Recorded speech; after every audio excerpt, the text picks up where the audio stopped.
Middle east में बढ़ते तनाव और समुद्री व्यापार पर पड़ रहे असर के बीच फ्रांस ने स्ट्रेट ऑफ हॉर्मुज में अपनी सुरक्षा मौजूदगी बढ़ा दी है। राष्ट्रपति इमैनुअल मैक्रों के मुताबिक इस मिशन के तहत 2 माइन हंटर जहाज, 2 फ्रिगेट और 1 समुद्री गश्ती विमान तैनात किए गए हैं। इनका उद्देश्य समुद्री मार्ग को सुरक्षित रखना और जहाज़ों की आवाजाही को सामान्य बनाए रखना है। यह फैसला अमेरिका ईरान समझौते के बाद लिया गया है। फ्रांस इस अभियान में अपने सहयोगी देशों के साथ मिलकर काम कर रहा है और ब्रिटेन के साथ भी इस मुद्दे पर संयुक्त बयान जारी किया गया है। तो चलिए आगे बढ़ते हैं और आपको विस्तार से बताते हैं कि आखिर क्या है ये पूरा मामला। दरअसल स्ट्रेट ऑफ हॉर्मुज दुनिया का बहुत महत्वपूर्ण समुद्री मार्ग है। यहाँ से रोज़ाना काफ़ी बड़ी मात्रा में कच्चा तेल और अन्य सामान गुजरता है। दुनिया के करीब 20% तेल का व्यापार इसी रास्ते से होता है। इसलिए यहाँ कोई समस्या आने पर पूरी दुनिया के व्यापार और तेल की कीमतों पर इसका असर पड़ता है। पिछले कुछ समय में मिडिल ईस्ट में तनाव काफ़ी ज़्यादा बढ़ गया था। ईरान और अमेरिका के बीच संघर्ष की वजह से इस रास्ते पर खतरा महसूस किया जाने लगा। कुछ जहाज़ों पर हमले हुए और माइंस भी बिछाई गईं, जिससे कई देशों के जहाज़ डर गए और रास्ता बंद हो गया। इससे तेल की सप्लाई काफ़ी हद तक प्रभावित हुई और दुनिया भर में ये मामला चिंता का विषय बन गया। 17 जून 2026 को अमेरिका और ईरान के बीच एक समझौता हुआ। इसे MOU कहा गया। इस समझौते में स्ट्रेट ऑफ हॉर्मुज में जहाज़ों की स्वतंत्र और सुरक्षित आवाजाही को फिर से शुरू करने की बात कही गई। यह क्षेत्रीय शांति के लिए एक अच्छा कदम था। समझौते के बाद स्थिति में कुछ सुधार हुआ, लेकिन पूरी सुरक्षा अभी भी ज़रूरी थी। फ्रांस ने इस स्थिति पर अपनी नज़र बनाए रखी। राष्ट्रपति इमैनुअल मैक्रों ने इस मामले को लेकर ओमान के सुल्तान से बात की। ओमान इस क्षेत्र का महत्वपूर्ण देश है और स्ट्रेट ऑफ हॉर्मुज के पास स्थित है।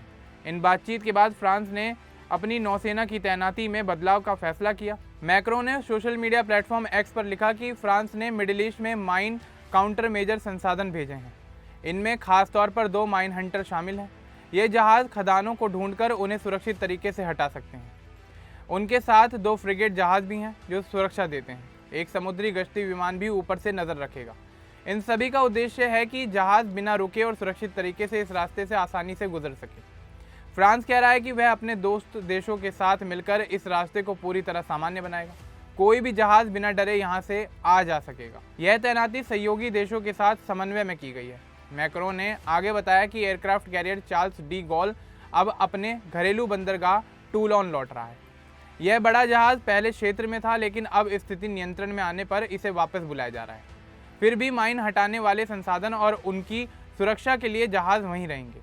फ्रांस ज़रूरत पड़ने पर अपनी तैनाती को बदलता रहेगा। फ्रांस और ब्रिटेन ने इस मुद्दे पर संयुक्त बयान जारी करते हुए कहा कि ज़रूरत पड़ने पर कई देशों को एक साथ लेकर एक बड़े बहुराष्ट्रीय सैन्य मिशन की शुरुआत की जा सकती है। इस मिशन का मुख्य उद्देश्य समुद्री सुरक्षा को सुनिश्चित करना, अंतर्राष्ट्रीय कानूनों का पालन कराना और सभी देशों की समुद्री सीमाओं का सम्मान बनाए रखना होगा। दोनों देशों ने साफ किया है कि वे क्षेत्र में शांति और स्थिरता बनाए रखने के पक्ष में हैं। साथ ही उन्होंने कहा है कि समुद्री रास्तों पर जहाज़ों की आवाजाही बिना किसी रुकावट के जारी रहनी चाहिए, ताकि वैश्विक व्यापार प्रभावित ना हो। इसी दिशा में फ्रांस, ब्रिटेन और ओमान मिलकर स्ट्रेट ऑफ हॉर्मुज के रास्ते को अधिक सुरक्षित बनाने की योजना पर काम कर रहे हैं। इसके तहत ओमान की क्षेत्रीय समुद्री सीमा में जहाज़ों के सुरक्षित आवागमन की व्यवस्था की जा रही है। यह पूरा कदम इसलिए महत्वपूर्ण है क्योंकि स्ट्रेट ऑफ हॉर्मुज बंद होने या असुरक्षित होने से तेल की कीमतें बढ़ जाती हैं। कई देश जैसे भारत, चीन, यूरोप आदि इस तेल पर निर्भर हैं। सुरक्षित रास्ता खुलने से व्यापार बढ़ेगा, कीमतें स्थिर होंगी और अर्थव्यवस्था को फायदा होगा। फ्रांस यूरोपीय देश है जो हमेशा से समुद्री सुरक्षा और अंतर्राष्ट्रीय कानून का समर्थन करता रहा है। वह अमेरिका और अन्य सहयोगियों के साथ मिलकर काम कर रहा है, लेकिन अपनी स्वतंत्र भूमिका भी निभा रहा है। मैक्रों का फैसला दिखाता है कि फ्रांस बदलती स्थिति के अनुसार अपनी सेना को समायोजित कर रहा है। अभी स्थिति में सुधार हो रहा है। समझौते के बाद कुछ जहाज़ फिर से गुजरने लगे हैं, लेकिन खदानें अभी भी खतरा पैदा कर सकती हैं। इसलिए माइन हंटर जहाज़ों की ज़रूरत है। ये जहाज़ खदानों को पहचानते हैं और उन्हें नष्ट या सुरक्षित जगह ले जाते हैं। फ्रिगेट जहाज़ बड़े और शक्तिशाली होते हैं। वे अन्य जहाज़ों की रक्षा करते हैं और किसी भी खतरे का सामना कर सकते हैं।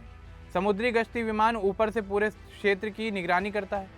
इससे कोई संदिग्ध गतिविधि छिप नहीं सकती। यह तैनाती सिर्फ फ्रांस की नहीं है, ब्रिटेन भी इसमें साथ है। दोनों देश मिलकर ओमान की मदद ले रहे हैं। ओमान तटस्थ देश है और दोनों पक्षों से अच्छे संबंध रखता है। इससे मिशन ज़्यादा प्रभावी बनता है। बहुराष्ट्रीय मिशन का विचार पहले से था। कई देशों ने इसमें सहयोग देने की इच्छा जताई है। अगर सब कुछ ठीक रहा तो यह मिशन जहाज़ों को एस्कॉर्ट करके सुरक्षित रास्ता उपलब्ध कराएगा। फ्रांस का कहना है कि वह पूरी तरह सक्रिय है, हालात जैसे भी बदले वह अपनी जिम्मेदारी निभाएगा। चार्ल्स डी गॉल का वापस लौटना दिखाता है कि फ्रांस अब कम तनाव वाली स्थिति में बड़ा संसाधन हटा रहा है, लेकिन ज़रूरी सुरक्षा बरकरार रख रहा है। इस घटनाक्रम से पता चलता है कि अंतर्राष्ट्रीय समुदाय मिलकर काम कर रहे हैं, कोई एक देश अकेला नहीं लड़ रहा है। अब सब मिलकर व्यापार की आज़ादी और क्षेत्रीय शांति बनाए रखना चाहते हैं। भारत जैसे देशों के लिए यह एक अच्छी खबर है। भारत मिडिल ईस्ट से काफ़ी बड़ी मात्रा में तेल आयात करता है। सुरक्षित होर्मुज का मतलब सस्ती और नियमित तेल सप्लाई है। इससे पेट्रोल डीजल की कीमतें नियंत्रण में रहेंगी। समुद्री सुरक्षा सिर्फ तेल के लिए नहीं बल्कि अन्य सामान जैसे खाद्य पदार्थ, दवाइयाँ आदि के लिए भी ज़रूरी है।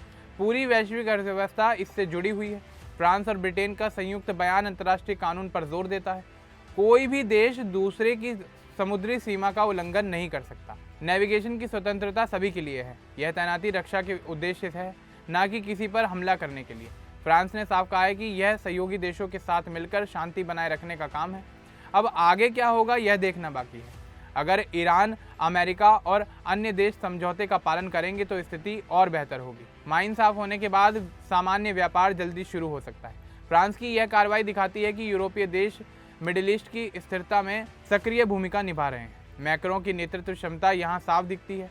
वे तेज़ी से फैसले ले रहे हैं और स्थिति के अनुसार बदलाव कर रहे हैं। कुल मिलाकर यह घटना उम्मीद जगाती है कि तनाव कम होगा और विश्व व्यापार पटरी पर फिर से लौटेगा। सुरक्षित समुद्री रास्ते हर देश की ज़रूरत हैं। फ्रांस जैसे देशों के प्रयासों से यह संभव हो रहा है। अब इस पूरे मामले को लेकर आपका क्या कुछ कहना है हमें कमेंट बॉक्स में ज़रूर बताएं। बाकी इस तरह की और अपडेट्स के लिए हमारे चैनल को सब्सक्राइब करना ना भूलें। धन्यवाद।